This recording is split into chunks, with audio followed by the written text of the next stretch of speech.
예레미야가 4장입니다.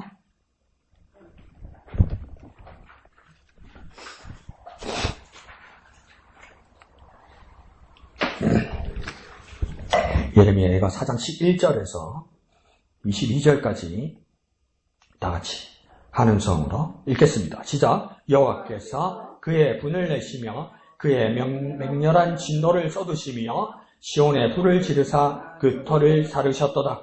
대적과 원수가 예루살렘 성문으로 들어갈 줄은 세상의 모든 왕들과 천하 모든 백성이 믿지 못하였었도다.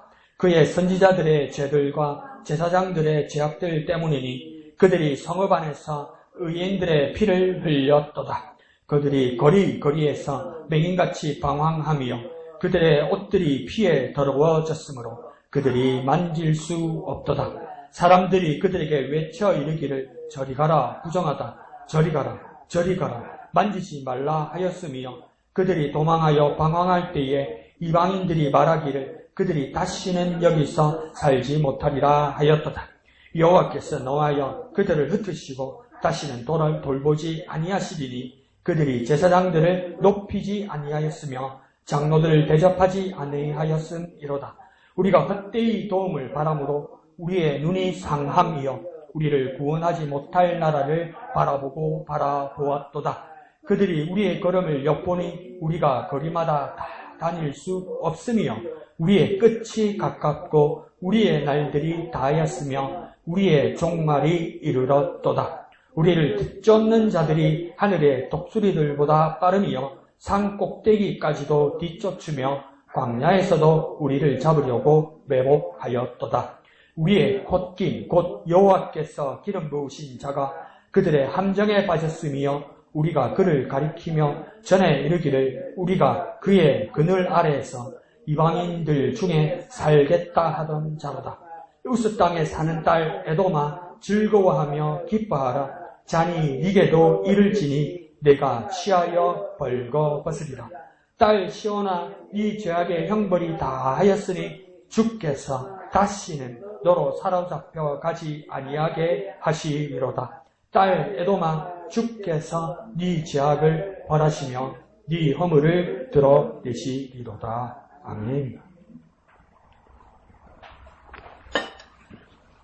구약의 많은 성경들, 특히 역사서 가운데서도 선지자들이 이야기하는 예언들의 이야기들을 보면 대부분 긍정적인 이야기는 많이 없습니다. 부정적인 이야기입니다. 그러나 그것은 현실을 직시하고 지적해서 고치려고 하는 것이죠. 그래서 어떤 비극이나 비관적인 이야기를 하기 위해서 역사서에서나 선지서에서 그 비관적인 이야기로 끝을 맺는 경우는 거의 없습니다. 그 잘못된 부분을 멸망할 것을 이야기하면서 끝에는 꼭 여지를 뭘 남겨놓습니까? 회복하는 것, 하나님께서 다시 통치하는 것, 그들이 다시 돌아오는 것, 다시 하나님 나라에서 살게 되는 것, 그것들로 다 회복이 되는 모습으로 다 결말을 짓습니다. 그러니까 다른 류의 다른 문학작품이나 다른 글들에서의 비극과는 다르죠. 그러니까 우리는 그것을 같다고 보면 안 되고 언제든지 하나님께서 우리에게 심판하시려고 하고 경고하시고 무서운 말씀을 할지라도 끝까지 희망을 놓지 말아야 됩니다. 하나님이 어떻게 해야 될지를 말씀하시고 마지막에는 하나님께서 어떻게 바꾸실 것을 말하고 있어요. 더 쉽게 말해볼까요? 회복입니다. 비극 다음에는 언제나 회복입니다. 성경은요. 비극 다음에 언제나 회복입니다. 끝났다고 말하지 않아요. 비극 다음에 회복입니다. 성경은요. 비극이 있으면 무조건 회복이 있습니다. 비극이 이만큼 있을지라도 끝에 요만큼이라도 하나님 회복하셔서 완전 상황을 바꿉니다.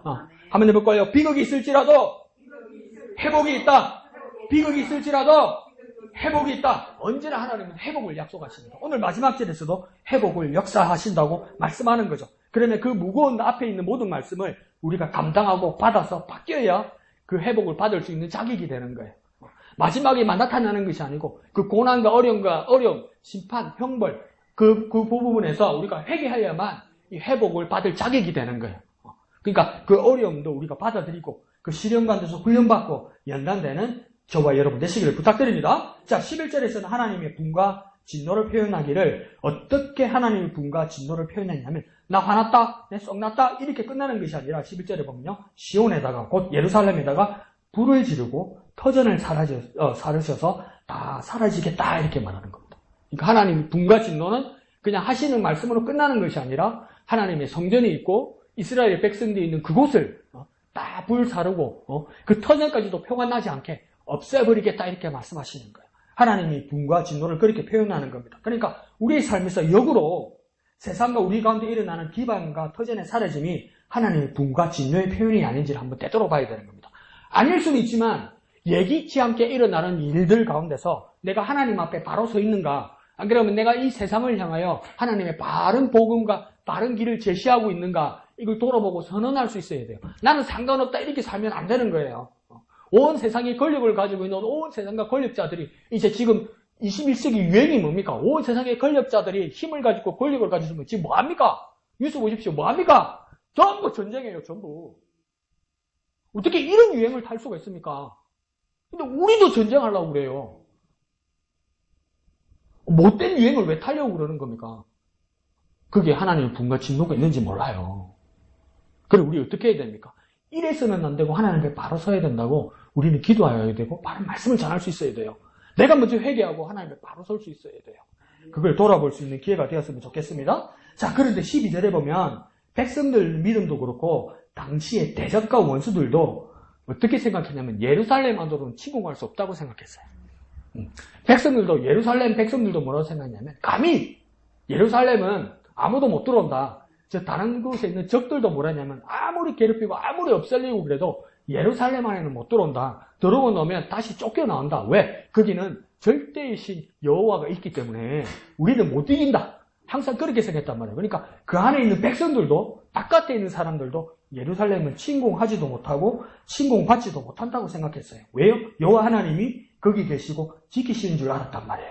그런데 하나님 어떻게 이제 결단하셨습니까? 그것을 무너지게 하겠다는 겁니다. 하나님의 분과 진노를 예루살렘에 바라게 했다는 겁니다. 하나님 그러면 왜 예루살렘에 분과 진노를 바라게 되는 겁니까? 무엇 때문입니까? 죄악 때문이에요. 죄악. 택한 백성이라는 근거 없는 자신감 있잖아요. 택한 백성이라는 근거 없는 자신감.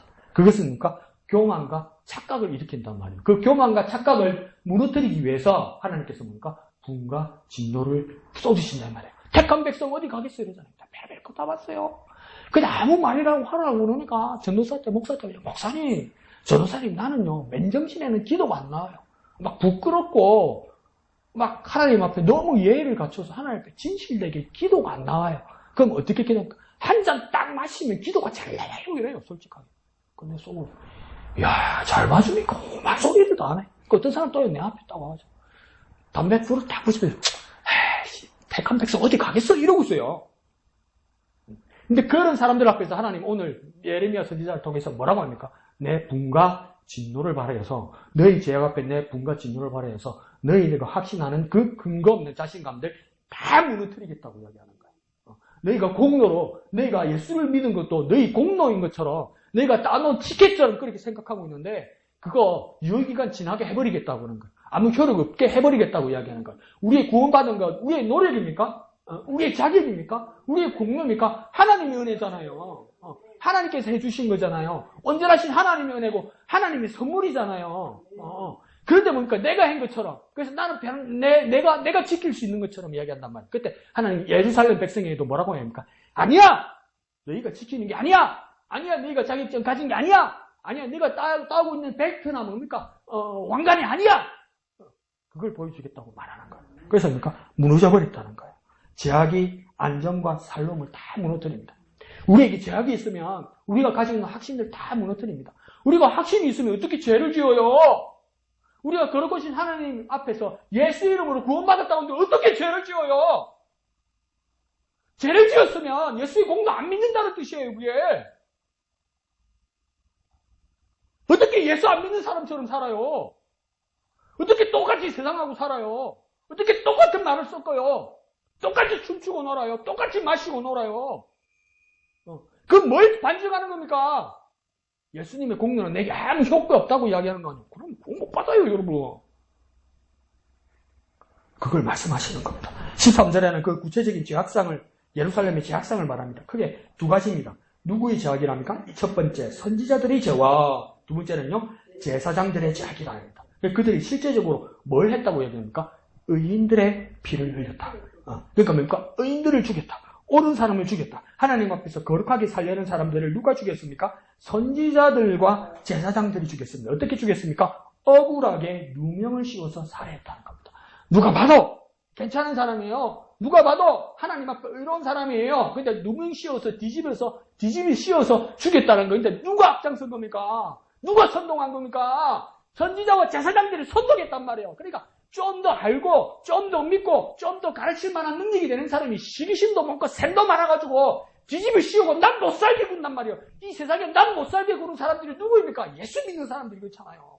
교회 다니는 사람들이 그렇잖아요. 지네들끼리 뭉쳐가지고 나라가 그렇잖아요. 지금 어떻게 지네들끼리 뭉쳐가지고 하나님 앞에 바르게 살려는 사람을 그럽니까? 그 텃세를 부려요. 텃세를.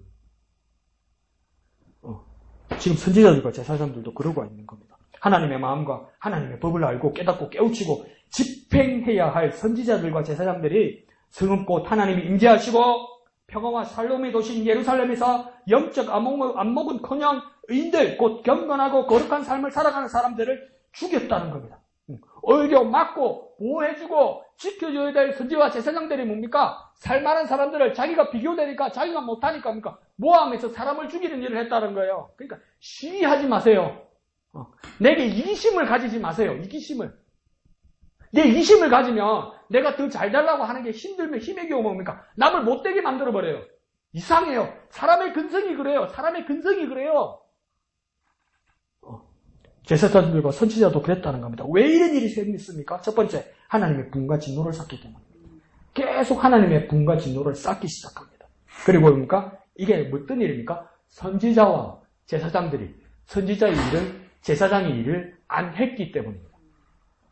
다시 말하면 그리스도인이 그리스도인답게 살지 않았기 때문입니다. 그리스도인들이 말씀과 기도로 거룩하여져야 하는데 말씀 안 보고 기도 안 했기 때문입니다. 내가 왜 이럴까? 그때 가장 간단하게 내 자신을 한번 체크해 보십시오. 내가 말씀 묵상하고 있나? 내가 기도하고 있나? 거기서 딱 걸리면 뭡니까? 자기 역할 못 하는 겁니다. 그리스도인 역할 못 하는 겁니다. 아니요, 정확하게 하세요. 아침에 일어나서 안 그러면 밤에 자기 전에 오늘 말씀 내가 몇 번 보고 몇 번 묵상했는가? 내가 기도를 얼만큼 했는가? 안 했잖아요. 그럼 그 역할 안 한 거예요, 여러분. 택한 백성 자꾸 그런 식으로 말하지 마요. 뭘 자꾸 택해? 뭐 뽑아? 택한 백성이면 말씀 보죠, 묵상하죠. 택한 백성이면 기도해요. 안 택한 백성이기 때문에 안 말씀 보고 안 기도하는 거예요, 여러분. 그걸 반증하는 거예요. 그리스도인의 역할을 안 하는 거예요. 그냥 세상에 섞여서 잘 사는 거예요. 하나님 그냥 분과 진노를 바라신다고 이야기하는 겁니다. 그리고 선한 일과 사역이 빈 곳에는 뭡니까? 오히려 의인을 핍박하는 죄인의 죄악이 자리 잡기 시작합니다. 이것도 우리가 정확하게 한번 생각하고 갑시다. 이게 무슨 말이냐면요. 아유, 말씀 봐야 되는데, 기도해야 되는데, 살다 보니까 힘들고, 살다 보니까 스트레스 받고, 살다 보니까 너무 바빠서. 그 말, 일은 하는데, 내가 저 위에서 목회할 때는 진짜 양보 많이 해가지고, 일주일에 한 번 큐티하고 묵상하게 시켰어요. 일주일에 한 번. 그래서 금요일에 와서 나눔을 하자고 했어요. 근데 그 교회 터주 때가 아닌 장로나 권사님들이 탁 하라 그러면, 음식을 하라면 뭐라 그러는지 아세요? 목사님, 저는요, 먹고 사는 게 바빴어요. 생각할 겨를이 없었어요. 이래요. 바빴겠지. 힘들었겠지. 목사는 알 수 없는 일이겠지. 그렇게 말하면 목사가 할 말이 없어요. 할 말이 없어요. 그러면 우리는 어떻게 생각하냐면, 너무 바쁘고 너무나 힘들고 어떤 일들이 있기 때문에 말씀과 기도를 할 겨를이 없었다고 이야기하잖아요. 그럼 말씀 안 보고 기도하는 시간은 그 시간이 비는 게 아니에요, 여러분. 정확하게 내 삶을 한번 싹 돌아보세요. 내가 말씀 안 본 시간, 기도 안 한 시간, 그 시간이 비었던가요? 딴 거 했죠. 딴 거 했죠, 딴 거. 그 딴 게 구체적으로 보니까 세상 일이죠. 어떻게 얘기할게요? 하나님 앞에 선한 일을 하지 않는 시간은 선한 일이 비린 게 아니고요, 악이 차요. 죄송합니다. 니는 목사니까, 예, 죄송합니다. 선한 일을 안 한 자네에는 그 시간과 그 자리가 비는 게 아니에요, 여러분. 그 자리에는 악이 차요.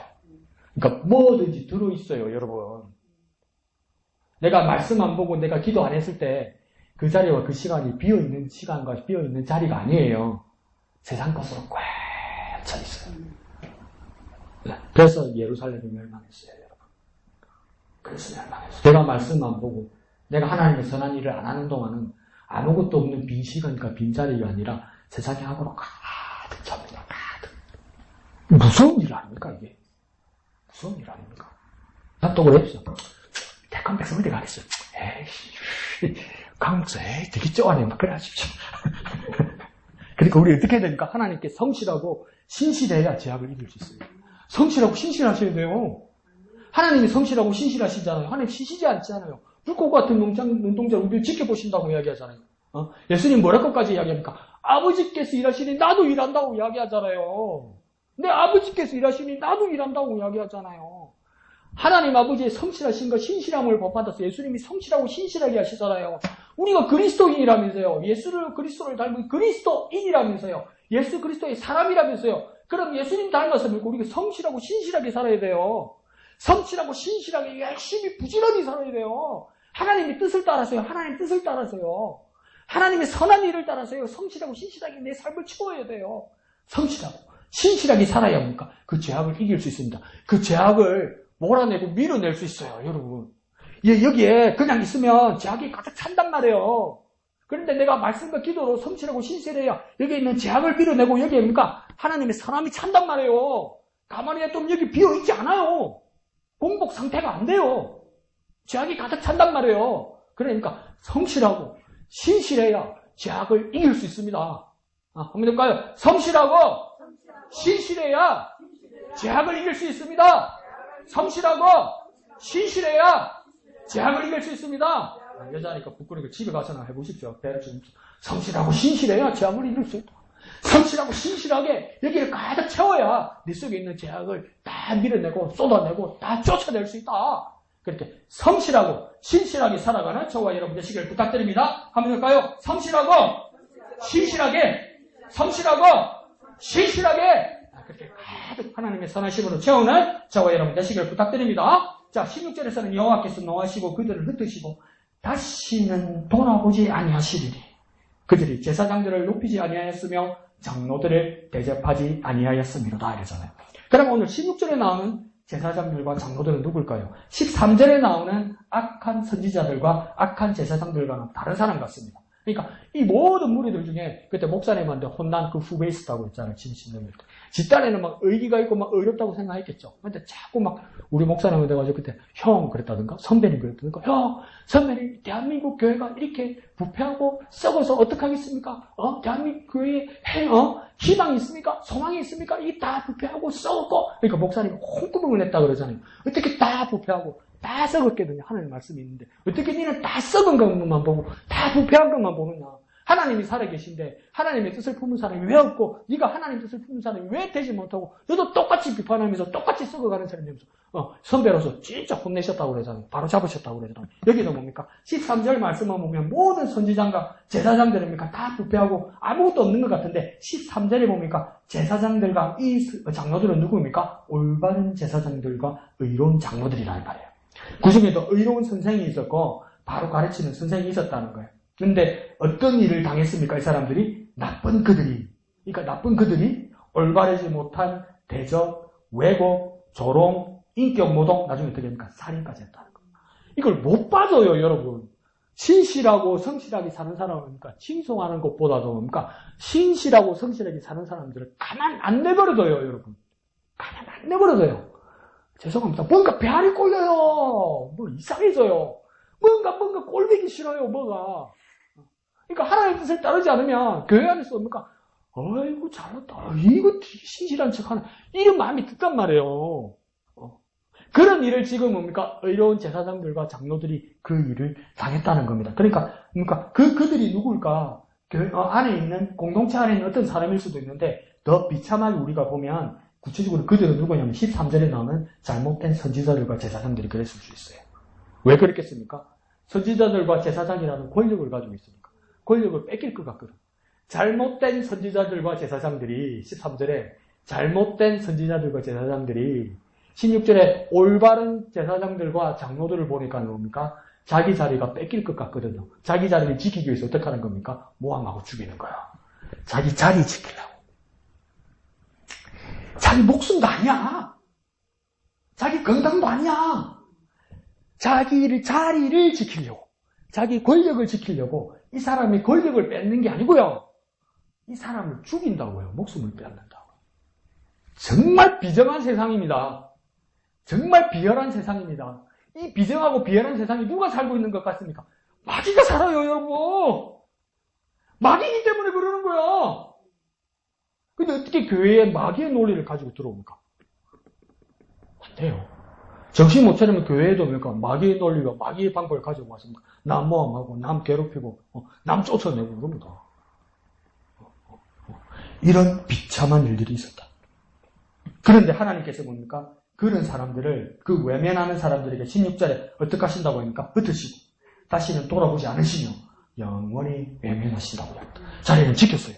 제사장이 두 사람 모험해서 죽이고 제사장의 자리, 선지자 자리는 지켰어요. 근데 제사장과 선지자는 일들은 뭡니까? 하나님 뜻을 전하고 하나님을 모시고 하나님과 연결시켜주는 자리잖아요. 근데 정작 당사자인 하나님께서 어떻게 한다고 해야 됩니까? 흩어버리고 하나님께서 다시 그들을 돌아보지 않으시고 하나님께서 영원히 외면하신다고요.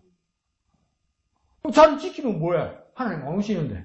자리 지키면 뭐해? 하나님 말씀 안 하시는데. 자리 지키면 뭐해? 하나님 더 이상 그 자리에서 예배 받으시러 안 오시는데.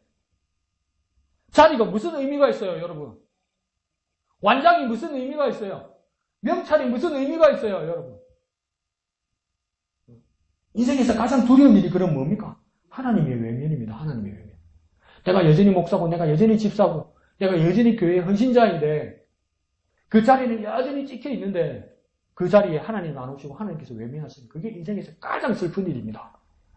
내가 예수 믿은 지 수십 년 됐다는 그 출석부가 있는데 근데 뭡니까? 하나님께서 정작 인정 안 하시고 하나님이 이제는 안 오신다면 인생에서 그거보다 더 슬픈 건 없습니다. 근데 우리는 뭘 위해 계속 달립니까? 자리를 위해서. 자리 지키려고. 근데 그 자리에 하나님은 안 오시는데 인생에서 가장 무서운 게 뭡니까? 하나님의 외면입니다. 하나님. 열심히 교회 왔는데, 열심히 기도했는데, 열심히 헌신했는데, 하나님 안 오셔. 하나님 안 오셔. 그보다 더 슬픈 건 어디 있습니까? 그러니까 지난주에도 말씀드렸던 것처럼, 찰스 웨슬리의 주 나를 외면하시면 나 어디 가리까? 주님 나를 외면하시면 안 됩니다. 그런 마음으로 주님을 바라보고 주님께 헌신하고 주님을 위하여 일하는 저와 여러분이 되어야 되는 겁니다. 인생에서 가장 슬픈 건 하나님의 외면입니다. 하나님의 외면입니다. 인생에서 가장 슬픈 건 하나님께서 내게서 얼굴을 돌리는 겁니다. 여러분 제일 모멸감, 모욕감 느낄 때 어떤 겁니까? 싸웠다고 하니까 발 앞에 할 때 모른 척 할 때, 투명인 인간 취급할 때, 싸웠어. 기란 좀 해도 좋아하는데 싸웠어. 그러니까 설교 듣고 있는데도 합니까? 이제는 이것도 안 해주고 안 해주고 아멘도 안 해주고 다 했다. 내가 설교하고 있는데도 인수 집사님 잘 지냈어? 여러분 얼마나 모멸감을 느끼겠습니까? 하나님께서 외면하시겠다고. 얼마나 두려운 일입니까? 하나님께서 우리를 외면하신다.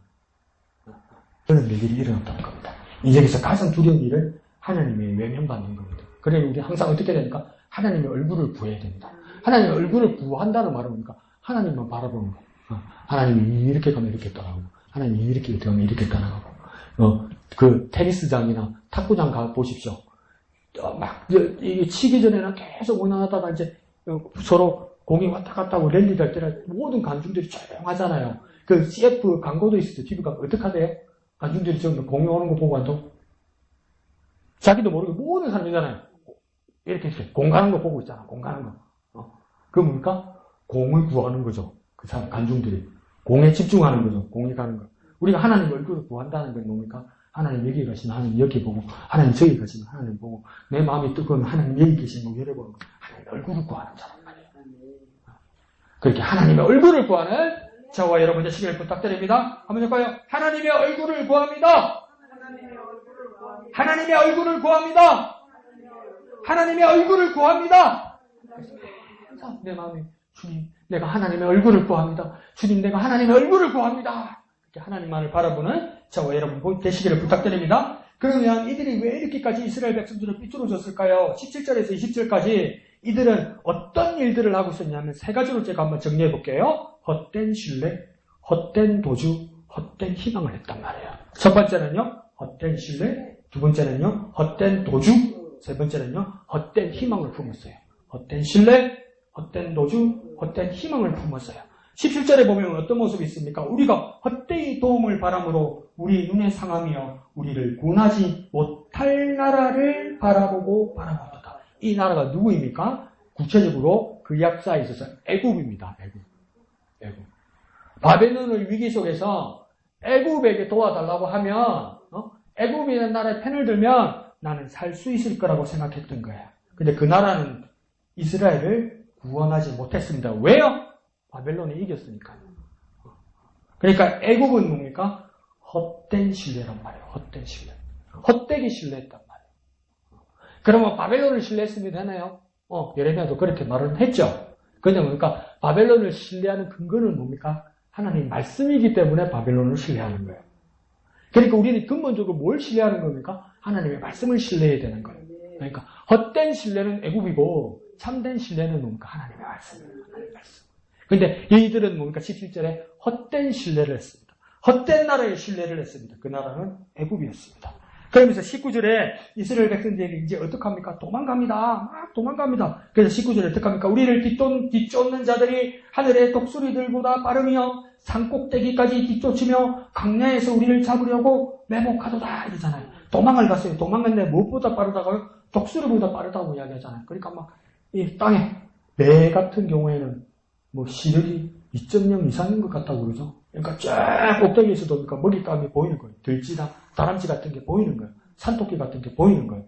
그러면 딱 조준해서 속도 딱 계산해서 잡으면 뭡니까? 직하강하죠. 직하강하죠. 그러니까 아무리 뛰어도 뭡니까? 도망 못 가고 결국은 닦아채이죠. 그러니까 이스라엘 백성들이 토끼처럼 다람쥐처럼 막 열심히 뛰어갔단 말이에요. 사람 눈으로 볼 때는 정말 빨리 간 거예요. 그러니까 저 위에서 독수리가 바라보면서 다 채워갔다고. 그러니까 그 도망이 뭡니까? 헛된 도망이 되었다는 거예요. 그럼 이 도망가는 자들은 누구입니까? 예루살렘 이스라엘 백성들이란 말이에요. 근데 독수리같이 채가는 자는 누구입니까? 바벨론 느부갓네살이란 말이에요. 예루살렘을 침공해왔던 바벨론 왕 느부갓네살이 이들을 뭡니까? 다 잡았다는 거예요. 또 어디에서 기다립니까? 산 꼭대기까지 뒤쫓으며 광야에서도 우리를 잡으려고 매복하죠. 다 숨어서 기다려. 열심히 도망가서 여기 숨으면 되겠다. 그래서 딱 들어갔는데 누가 있는 거라. 바벨론 군사들이 다 기다리고 있는 거예요. 그러니까 이게 뭡니까? 헛된 도주. 열심히 달려갔어요. 근데 왜 헛된 도주입니까? 하나님과 함께 하지 않았잖아요. 급하게 챙겨간다고 숟가락 몽둥이 챙기고 주민등록증 챙기고 여권 챙기고 쌈짓돈 챙기고 갔는데 정작 누구를 안 챙기고 갔습니까? 하나님을 안 챙기고 간 거예요. 하나님과 함께 안 간 거예요. 그러니까 적들이 다 채가버리는 거예요. 헛된 도주입니다. 하나님과 함께 하지 않으면 헛된 도주입니다. 헛된 도망입니다. 바빌론 왕 느부갓네살이 빠르고 잽싸서 능력이 있어서 도망가는 이스라엘 사람들을 다 잡았다는 말도 되지만 가장 결정적인 헛된 도주의 이유는 뭡니까? 하나님과 함께 하지 않았어요. 하나님과 동행하지 않았어요. 뭘까요? 정신머리가 하나님 잊어버리고 다녔어요. 하나님을 빼먹고 다녔어요. 그렇게 합시다. 하나님 빼먹고 다녀요. 하나님 빼먹고 다녀요. 나는 그럴 줄 몰랐는데 가만히 가서 이제 한 번씩 챙겨보면 교회 밖에서 밥 먹고 교회 밖에서 회식하면 기도 안 하는 사람 쑥 하더만 나는 진짜 그럴 줄은 몰랐는데 진짜 그러고 있더만 난리도 아니더만 그냥 건배하면 막 부어라 마시가 난리더만 나 진짜 그럴 줄 몰랐는데 그러더만 하나님 빼먹고 사는 거야. 하나님 빼먹고 살면요 죽어요. 독수리가 채가잖아요. 매복해서 기다리고 있잖아요. 이미 마귀가 죽는다고요.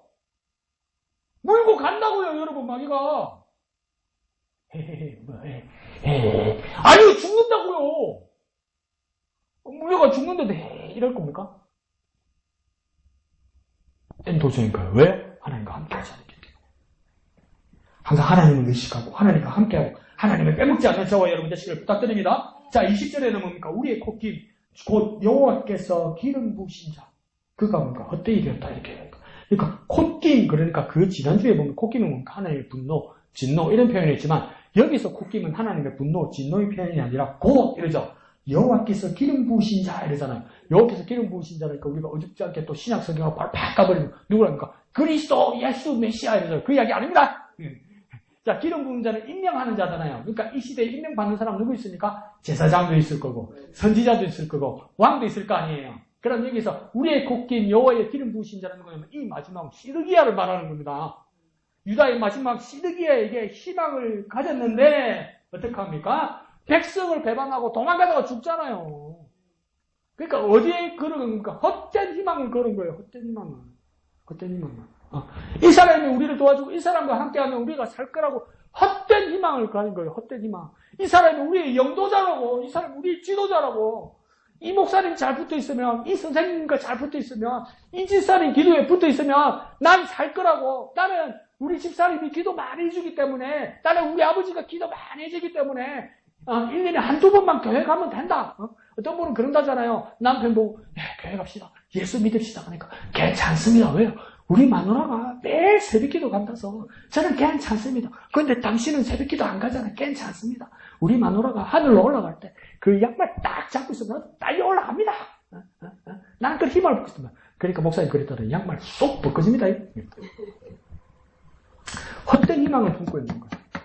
내 주위에 기도 열심히 하는 사람, 내 주위에 믿음 있는 사람, 내 주위에 내 믿음을 보증해 주는 사람이 있다고 헛된 희망을 품고 있단 말이에요.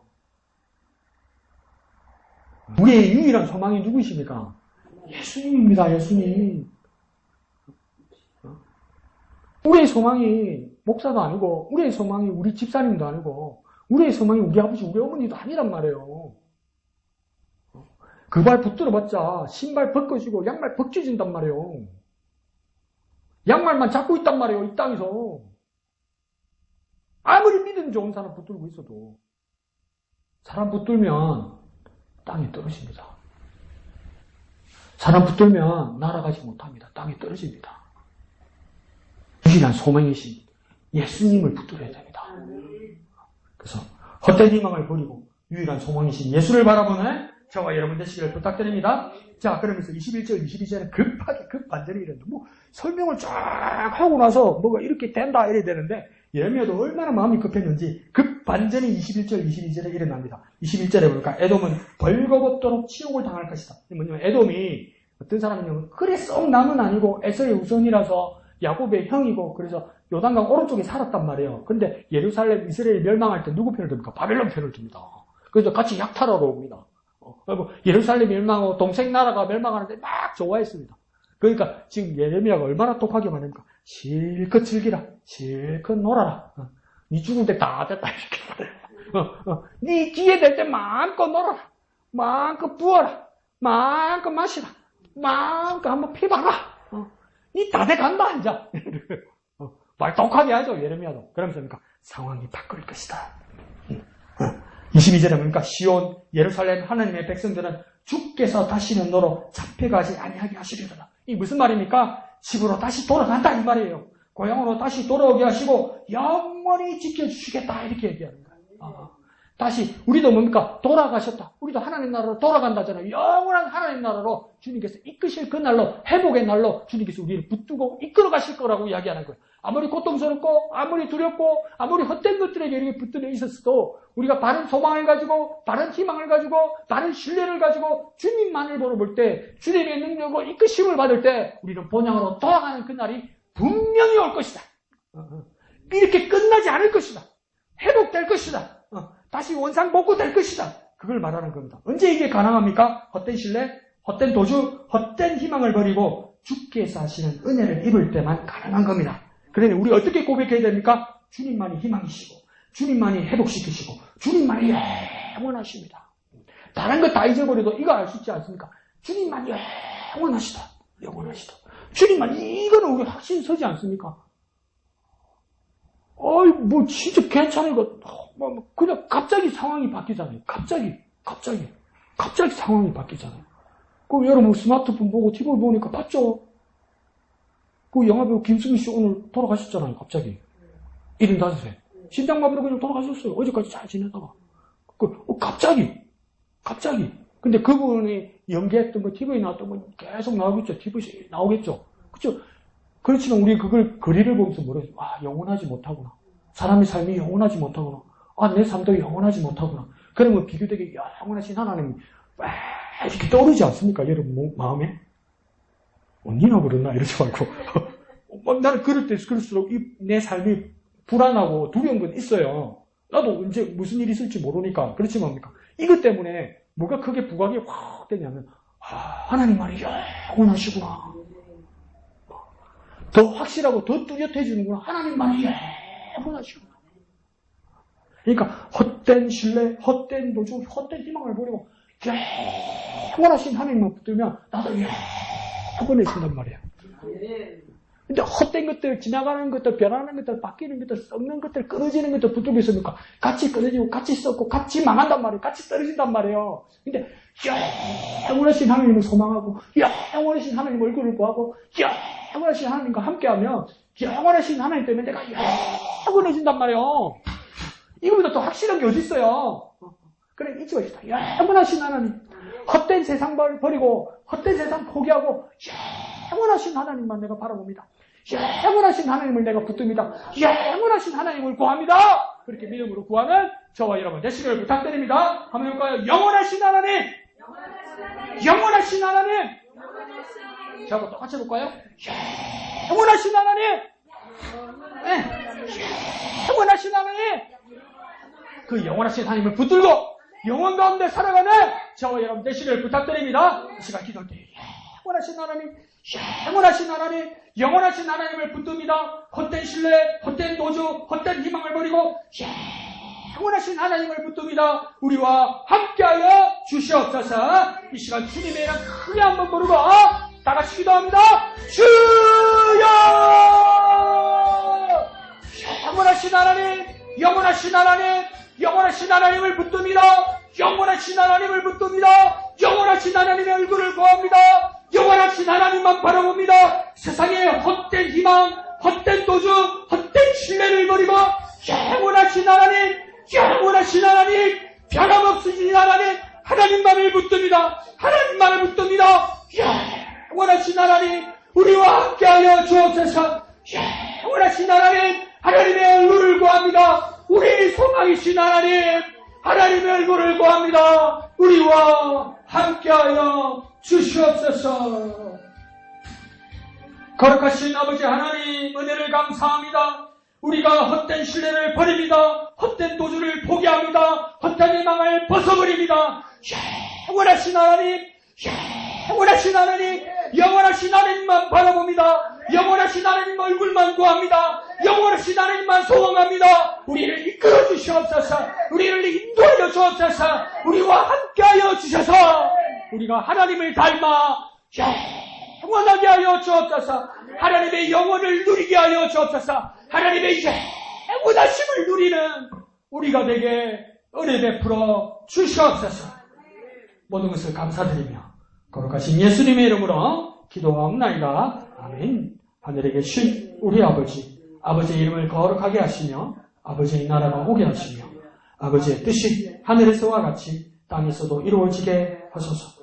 오늘 우리에게 일용할 양식을 주시고 우리가 우리에게 잘못한 사람을 용서하여 준 것 같이 우리 죄를 용서하여 주시고 우리를 시험에 빠지지 않게 하시고 악에서 구하소서.